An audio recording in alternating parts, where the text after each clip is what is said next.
ประเพณีพ่อแม่คนนี้สุดที่ภูมิใจ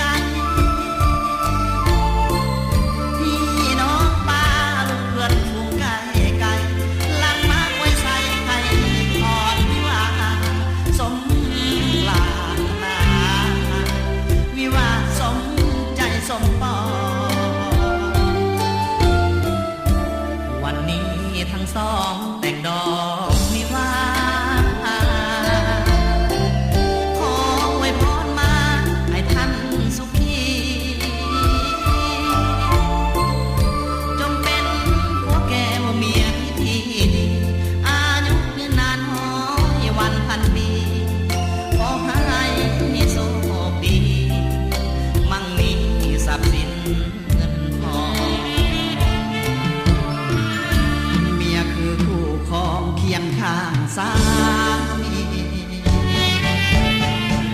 ผัวคือชีวิตคู่พันละยาหักกันจนสิ้นดินฟ้าจนตาย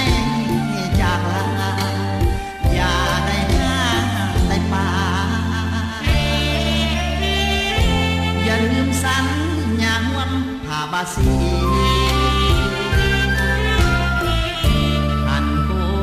ดีวันนี้แต่งดอกได้สมใจปองเป็นของร่วมคันถ้าทั้งอภัยให้กันและกันผัวเดียวเมียเดียวหาเดียวเท่านั้นภายแก้วร่วมกันสุขสันต์สุขนิรันดร